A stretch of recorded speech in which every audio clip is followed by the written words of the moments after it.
Welcome back to Hardware Unboxed. If you're considering an upgrade to one of the newly released flagship GPUs from AMD or Nvidia, then you probably won't want to be playing games on some crappy old monitor. These new graphics cards are so powerful that to really harness the full benefits of what they have to offer, you'll need a high quality display which will not only unlock new capabilities with these GPUs, but offer a fair bit of future proofing. So today, I'll be recommending my top 5 monitor picks for people buying new GeForce or Radeon GPUs. Unlike some of our other recent recommendations videos on this channel and also over on Monitors Unboxed, this is a ranked list. So I've put my first preference, the ultimate monitor on the market, in the number 1 spot. But it's still based on our extensive monitor testing, so all these recommendations are products that I've personally reviewed. So let's get into the list, but before we do, today's sponsor spot is brought to you by MSI's GeForce RTX 40 series of graphics cards and the epic PC case gear Unboxed 4090 gaming PC, aka the Balin PC. During a recent live stream, we built our video editor Balin, the ultimate gaming PC, which he's been using to mostly play Warzone 2 and Fortnite, and has been loving the blazing fast performance. And the best news being, you can now own the Balin PC. Now, the key component that enables this PC to blast through the latest and greatest games with ease is the MSI GeForce RTX 4090 Gaming X Trio 24GB graphics card, supporting all the standard RTX 40 series features such as ray tracing, DLSS 3, and NVENC with AV1 encoding. The Balin PC is also armed with an Intel Core i9-13900K processor on the MSI MPG Z790 Carbon Wi-Fi DDR5 motherboard, so for more information, please check the links in the video description. The first thing we need to do when deciding which monitors are the best for high-end GPU shoppers is to actually look at high-end GPU performance.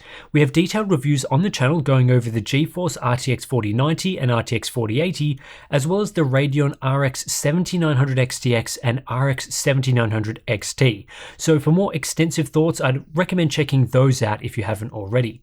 But basically, if we look at the average performance these GPUs offer, we can see some general trends. For example, at 1440p on average, all 4 new high-end graphics cards will offer over 144 FPS in a 16-game sample, with the RTX 4090 pumping out a whopping 210 FPS, which is often CPU limited.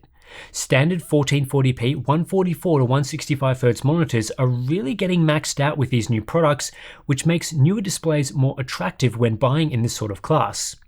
Of course, 1440p performance does vary between what sort of gaming you're intending on doing, and the GPU you'll be thinking of buying.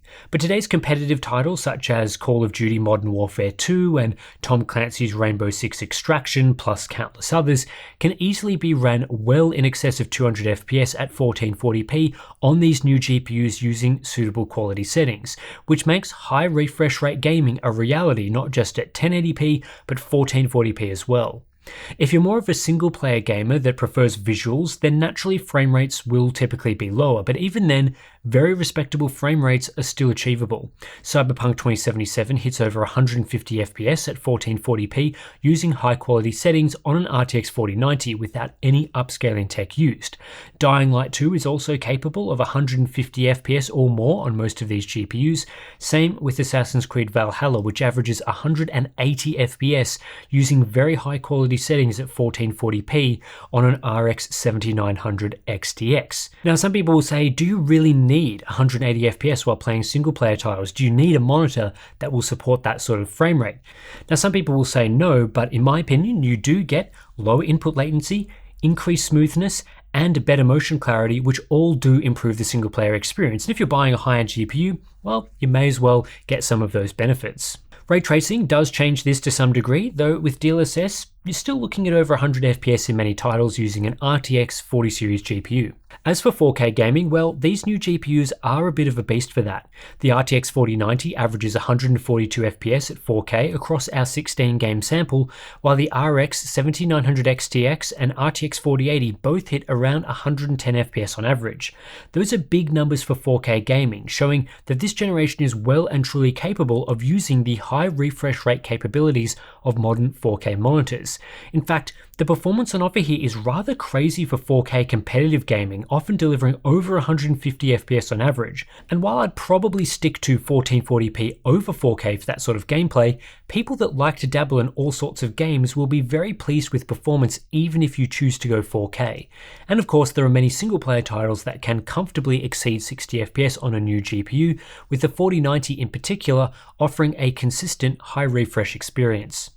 So this sets the baseline performance expectations. Over 200 FPS is possible at 1440p, especially in competitive titles, while high refresh rate 4K is also a reality across a variety of titles.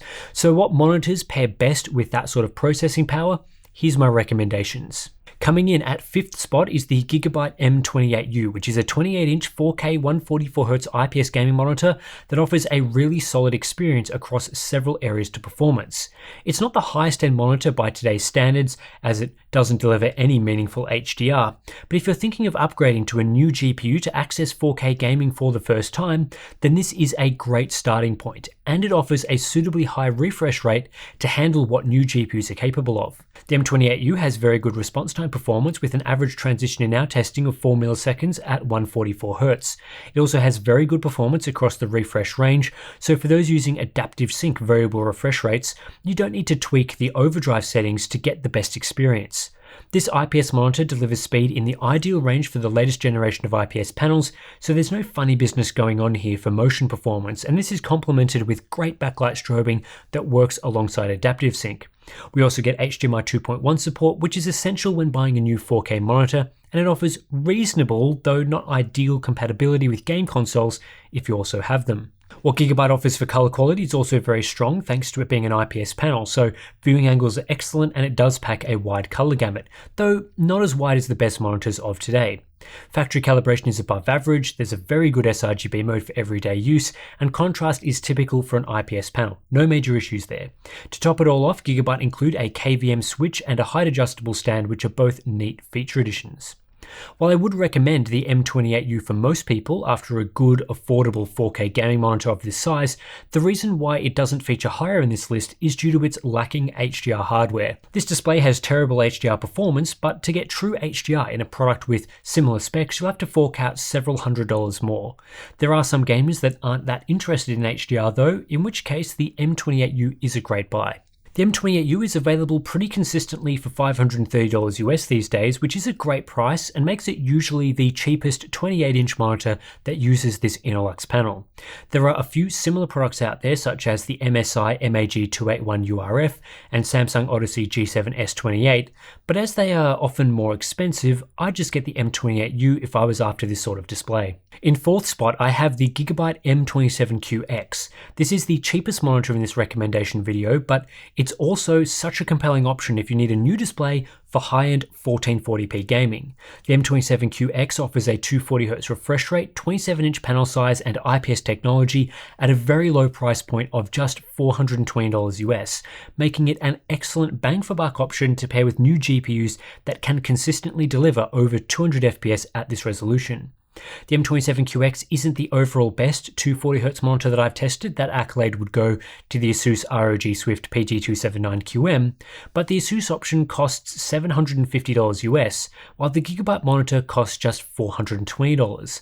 And for around half the price, it's not quite half the price, but you get the picture, you do get remarkably close to the best option in this particular category. The bang for buck factor is off the charts here, given that these sorts of specs used to start at over $600 earlier this year, and even if you were buying a higher end GPU and have heaps of money to spend, I still find it hard to justify buying the PG279QM, which simply isn't $300 better. The M27QX offers a fast response time experience on par with today's good quality IPS LCD panels. When you combine response speed with a high refresh rate, you get great motion clarity, making this monitor highly suitable to competitive multiplayer gaming, but with the versatility of a decent resolution for other types of games as well. The only downside here being the lack of a single overdrive mode experience, which its much more expensive competitors can offer depending on the model. But with the latest GPUs often pumping out bulk frames at 1440p, you can typically set the monitor to the settings best optimized for high refresh rates, making this a non-issue. Gigabyte are also providing good color quality, including a nice wide color gamut, decent uniformity, great viewing angles, and a respectable job of factory calibration as far as gaming monitors go. I always like when a monitor delivers a good balance of performance across all categories, and that's pretty much exactly what the M27QX provides. Unfortunately though, like the M28U I talked about earlier, there's no meaningful HDR experience here, so to get that top 240Hz refresh rate at such a low price, that's been sacrificed, perhaps making this more of a competitive focused monitor. In the number 3 spot is the best normal desktop 4K HDR gaming monitor and the best option for most people that want an excellent 4K experience with their new GPU, the Samsung Odyssey Neo G7. This display combines a 32-inch 4K 165Hz curved VA panel with a 1196 zone full array local dimming backlight to deliver excellent HDR performance with stunning bright highlights and plenty of contrast in dark scenes. If you were considering 4K gaming on your new graphics card, then this pick is an upgrade on the Gigabyte M28U I was talking about earlier, offering true HDR and faster motion performance, though naturally this comes at a higher price. But for high-end shoppers that want the additional visual benefits of HDR and are willing to pay for it, the Neo G7 is a great choice. It's also an LCD, meaning we get a normal subpixel structure, no risk of burn-in, and plenty of SDR brightness, which are all weaknesses of the alternate HDR technology choice, OLEDs. This gives the Neo G7 additional versatility and suitability as a desktop productivity monitor, though its curve is still geared heavily towards gaming and content consumption. When you add on its normal 32-inch screen size, I think the Neo G7 is a good choice for many people, whereas today's gaming-suitable 4K OLED options are all pretty large. I was impressed with its response times, it has good color quality, and its VA panel delivers excellent native contrast that assists with the HDR experience as well. I wouldn't recommend the 240Hz option, the Neo GH, due to some pixel inversion issues, but this is effectively a non-issue on the Neo G7, which based on my testing was quite reasonable. What I would say about buying a Neo G7 is that you probably want to wait for a discount. While the MSRP is $1,300 US, quite a high price tag, I have seen it go on sale multiple times since its launch, bringing it down to $1,100 or in the best cases $800. Obviously $800 is a fantastic deal, but even $1,100 is pretty good considering what it offers. The latest GPUs from AMD and Nvidia are so fast at 1440p for competitive gaming, often CPU bottlenecked, that it would be crazy not to recommend the highest refresh rate 1440p monitor on the market in the number 2 position. That product is the Asus ROG Swift PG27AQN, which is an excellent gaming monitor that finally delivers a super high refresh rate at a resolution that isn't 1080p. The PG27AQN is a 27-inch 1440p 360Hz IPS gaming monitor that offers seriously excellent performance, including class-leading response times for an IPS LCD, and really any 1440p monitor. Extremely good motion clarity, of course, and input lag thanks to its stunning 360Hz refresh rate. At this resolution, there is no better product for smoothness and clarity, which is perfect for competitive gamers that want to eke out every last drop they can, or just want an excellent experience that's highly enjoyable. On top of offering outstanding motion performance, the PG27AQN also comes with great factory calibration and decent color quality. This IPS panel is pretty decent and doesn't have the drawbacks of the typical TN panels we often see for esports displays. This makes it also well suited to other types of gaming, including single player titles, so for those that play both multiplayer and single player games, there's a lot to like here. The main drawback though is no true HDR capabilities, so buyers are sacrificing this for the extreme speeds of 360Hz. While this is undoubtedly a great monitor, I would only really recommend this to high-end gamers that do have powerful hardware. That's partly because you'll need a fast system to access the refresh rate on offer, but also because the PG27AQN is very expensive at $1,050, which really does restrict it to high-end shoppers with heaps of cash to spend. The Gigabyte M27QX is a much better value product, but the PG27AQN is the better display, which is why it's ended up in the number 2 position. In the number 1 spot, I have the Alienware AW3423DW or the Alienware AW3423DWF. They're both basically the same monitor with a few slight differences. Check our reviews for more details. I think this display right now offers the best experience for high-end GPU buyers and gamers that want the ultimate setup.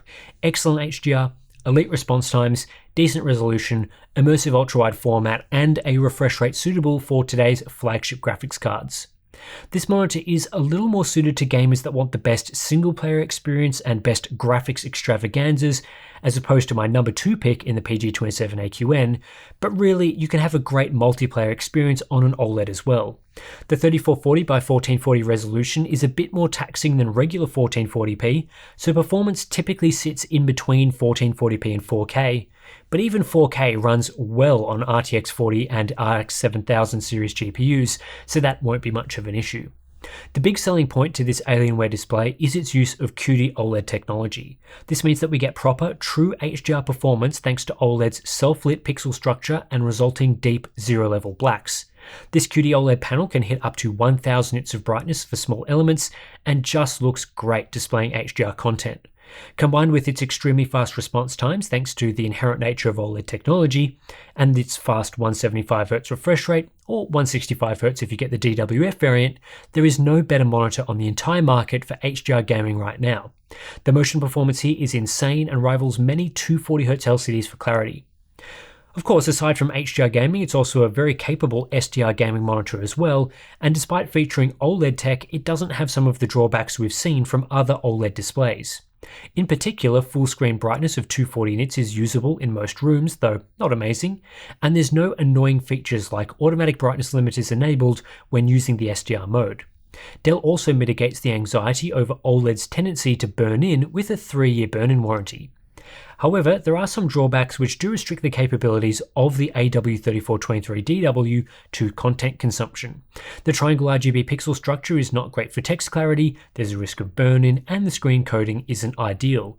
But for gaming, most of these factors are not a major consideration, which still makes it an excellent product and is my top choice for buyers today. While those 5 displays are my current top 5 options for new high-end GPU buys, I do have a few honourable mentions here. The first of those is the LG C2 OLED, which is still an excellent choice for people that want a 4K OLED panel for HDR gaming, though its lower refresh rate at just 120Hz and massive screen size, at least 42 inches, don't make it as suitable to everyone's gaming setup. I do think it's in many ways a better display than the Odyssey Neo G7, but somewhat behind the AW3423DW, though it's more of a niche option, hence why I've put it in the honourable mention section. The Cooler Master GP27U is also worth considering, pending the results of our upcoming investigation into its firmware update. It's a 27-inch 4K 160Hz IPS gaming monitor with a 576 zone full array local dimming backlight, giving it true HDR hardware. It's not as good of a display as the Neo G7, which is why it didn't make it into the main list, but it's worth knowing about.